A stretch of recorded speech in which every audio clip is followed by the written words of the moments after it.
साधन होते। हिंदी में बताइए कि इंडिगो फ्लाइट्स को लेकर जिस chaos मचा हुआ है पूरे देश भर में, सरकार क्या प्रयत्न कर रही है और अब तक क्या कुछ किया है मंत्रालय द्वारा? नहीं, उसके तुरंत बाद जो तकलीफ पूरे देश भर में जो यात्रियों को हुई है, उसके बाद immediately civil aviation ministry, DGCA, हमने बहुत सारे कदम इसमें उठाए हैं।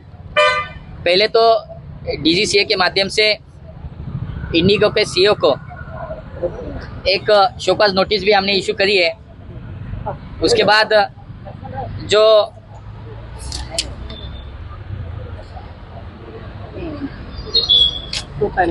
नहीं, उसके बाद वो जो क्राइसिस के समय जिसके एफडीटीएल के बारे में जो उसके बाद इंडिगो ने जो तुरंत उस पर काम करना चाहिए था, उन्होंने न करने की वजह से ये सब कियास हो गया है।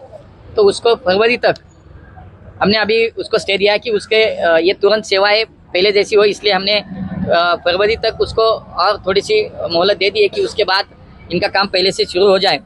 दूसरी ओर एक 4 लोगों की एक उच्च स्तरीय इंक्वायरी कमेटी वहाँ पे हमने अपॉइंट करी है, उसका रिपोर्ट भी आएगा एक्चुअली। और इसमें जो ये क्राइसिस की समय बाकी एयरलाइंस की जो टिकट की प्राइजेस बढ़ी थी, उसको भी हमने कंट्रोल में लाया है कि जितना प्रवास है, जितना किलोमीटर है, उसके हिसाब से कितना फेयर होना चाहिए मैक्सिमम, उसका भी हमने तुरंत इंतज़ाम किया है। 24/7 एक कंट्रोल रूम हमने शुरू करी है। तो उस पर बहुत सारे काम चल रहे हैं, इंस्ट्रक्शन दे रखी है।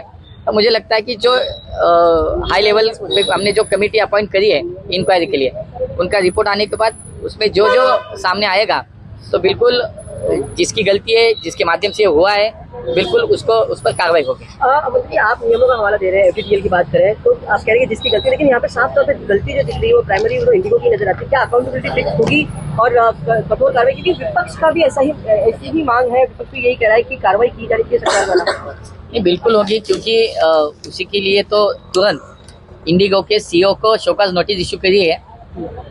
24 आवर्स के अंदर उनका जवाब आना, हमने उनको बोला कि 24 आवर्स के अंदर जवाब देना चाहिए। एक इंक्वायरी कमेटी की भी वहाँ पे गठन किया गया है। तो जो कोई कसूरवार है, जिसकी गलती है, कोई भी हो, बिल्कुल उस पर कार्रवाई हो। कार्रवाई की बात होगी। अब सुविधा के लिए क्या कर रहे हैं आप लोग, जो यात्री, क्योंकि अभी भी पूरी तरह से शुरू नहीं हुई है पूरी सुविधाएं, तो यात्रियों को परेशानी ना हो इसके लिए आप क्या? नहीं, अभी जो 2 दिन पहले जो स्थिति थी वो बहुत ही गंभीर थी। आहिस्ता आहिस्ता अभी थोड़ा सा साधारण स्वरूप पे वो स्थिति नज़र आती है। तो अभी ये सेवा पहली जैसी शुरू होने के लिए सभी के प्रयास हमारे शुरू है। किसी भी एयरपोर्ट पे अभी पहले 2 दिन जैसा माहौल था, जैसी परिस्थिति है, वैसे अभी नहीं दिखाई दे रही है। तो ये जो हमारे प्रवासियों ने जो टिकट बुक करी थी, जो पैसे दिए थे, तो उनको कोई भी कैंसिलेशन जो फ़ी होती है, चार्जेस होते हो, चार्जेस नहीं लेना चाहिए और तुरंत उनके पैसे वापस देना चाहिए।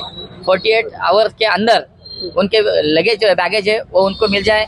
ऐसे बहुत सारी सूचनाएं हमने दी हैं। सरकार इस मामले कितनी गंभीर है? बिल्कुल, सरकार इस मामले में गंभीर है।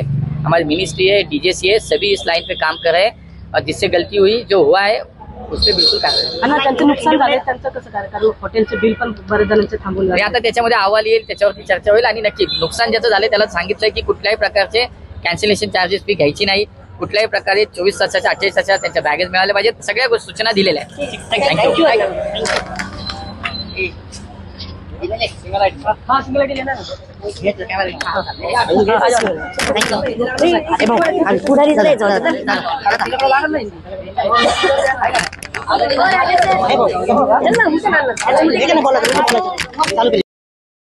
दोस्तों नमस्कार। दोस्तों, आज के जो सबसे चर्चित समाचारों में इंडिगो फ्लाइट्स सर्विस को लेकर जो धमाचौकड़ी मची हुई है, घमासान मचा हुआ है, पूरे देश में सिर्फ एक ही विषय पर चर्चा हो रही है कि इंडिगो जो एयर फ्लाइट सर्विसेज देती है कंपनी, उसने 3-4 दिन के अंदर हज़ारों फ्लाइट्स कैंसिल कर दी है। ना उनको जो यात्री हैं उनकी सुविधाओं का ध्यान रखा गया और ना ही उनका जो किराया था वो वापस करने की बात हुई। लाखों की संख्या में लोग एयरपोर्ट्स पर बिल्कुल लावारिसों की तरह रखे गए। एक आध दिन तो कंपनी की तरफ से उनको सुविधाएं दी गई, बाकी बाद में उन सबको यह कहकर वापस कर दिया कि फ़्लाइट कैंसिल हो गई है। ये समस्या 3-4 दिन के अंदर इतनी विशाल रूप से समस्या हो गई है कि लोग ये सोचने पे मजबूर हो गए, आखिर देश में कोई नियम कायदा सरकार है कि नहीं। सब तरफ से बस यही हो रहा है कि सरकार आखिर इतनी बड़ी समस्या को इतनी गंभीरता से क्यों नहीं ले रही है। बस एक विमान इंडस्ट्री के जो विमान मंत्रालय के उड्डयन मंत्री हैं रामा नायडू का कहना है कि इस मामले के लिए एक समिति का गठन कर दिया गया जो जांच करके 15 दिन के अंदर इस समस्या का समाधान। लोग कह रहे हैं कि जो साक्षात सामने समस्या दिख रही है उसमें जांच का क्या विषय है। उनका कहने का मतलब, जनता का कहने का मतलब ये है कि हमारी समस्याओं के प्रति ना तो कंपनी चिंतित है और ना ही सरकार। सिर्फ गाल बजाए जा रहे हैं कि ये कर दिया जाएगा, वो कर दिया जाएगा, जबकि टीवी डिबेट्स में भी अब इस बात को लेकर काफ़ी ज़्यादा चर्चाएं हो रही हैं कि आखिर सरकार इंडिगो कंपनी के प्रति इतना रहमदिली क्यों दिखा रही है। 2 साल पहले जो नियम कायदे बनाए गए थे उसको कंपनी ने फॉलो क्यों नहीं किया। लोग ये भी कहने लगे हैं कि कंपनी ने सरकार को अंगूठा दिखा दिया है। ये भी चर्चा है कि इलेक्टोरल बॉन्ड के जरिए इंडिगो कंपनी ने हजारों करोड़ रुपए का जो चंदा दिया है पार्टी को, उसकी बदौलत सरकार उन पर काफ़ी रहम दिख रही है। अभी भी ये कहा गया है कि फरवरी तक कंपनी उन नियम कायदों को फॉलो करे। दिलचस्प बात यह है कि अब टीवी डिबेट्स में लोग ये कहने लगे हैं कि कंपनी पे तुरंत जुर्माना लगाया जाए। जो उन्होंने सर्विस देने की बात कही थी वो सर्विस क्यों नहीं दे रहे हैं। दूसरी तरफ पायलट्स की अपनी अलग समस्या नज़र आ रही है। उन पे इतने ज़्यादा प्रेशर है कि वो ढंग से सो भी नहीं पा रहे हैं, इसलिए वो भी सर्विस करने के मूड में नहीं दिख रहे हैं। लेकिन कंपनी जिसका कि बिजनेस हवाई यात्रा क्षेत्र में 60 से 65% का बिजनेस केवल एक कंपनी पे है, वो कंपनी है इंडिगो। बाकी अन्य कंपनियों पर सरकार की रहमदिली इतनी नहीं है, लेकिन इंडिगो पर ये साफ दिख रहा है कि सरकार उनको बचाने के लिए अपना ढाल का काम कर रही है। सबसे बड़ी बात तो है पिछले 2 सालों में जिस तरीके से हवाई यात्राओं का किराए में बढ़ोतरी देखी गई है, वो उससे जनता काफ़ी त्रस्त है। ये साफ देखा जा रहा है कि जहां किराया 10 से 12 हज़ार हुआ करता था, अब वही किराया 30 से 40 हज़ार पर व्यक्ति चार्ज किया जा रहा है और सुविधाओं के नाम पर उनको कुछ भी नहीं मिल रहा है। इस पर भी जनता या डिबेट में अब इस बात पे चर्चा हो रही है कि क्या सरकार को इन बेतहाशा हवाई यात्राओं के किराए पर कोई नज़र नहीं पड़ती। क्या सरकार का दायित्व तो नहीं बनता कि वो इन हवाई यात्राओं के किराए पर सरकारी रेट तय करे। उन्होंने सब कुछ प्राइवेट कंपनीज पर छोड़ दिया है। इस बात को लेकर जनता में अब बहुत ज़्यादा रोष नज़र आ रहा है, लेकिन करें क्या। सबसे बड़ी बात तो है केंद्र में प्रचंड बहुमत की मोदी सरकार शामिल है, जिसको न केवल अपनी सरकार को बचाए रखने का प्रयास किया जा रहा है, दूसरी तरफ ऐसे बिजनेसमैन को उनको संरक्षण देकर बिजनेस की बात हो रही है। यानी कंपनी हजारों करोड़ रुपए जनता से वसूल रही है और सरकार को चंदा दे देती है। इस वजह से वो सरकार उन पे एक्शन लेने के बजाय उनको बचाने के उस पे दिखते हैं।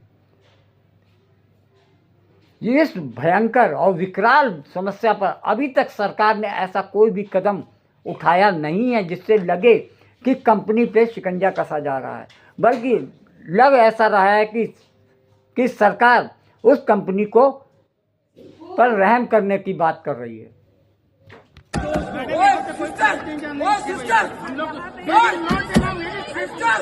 मेरे बेटी को प्यार चाहिए था।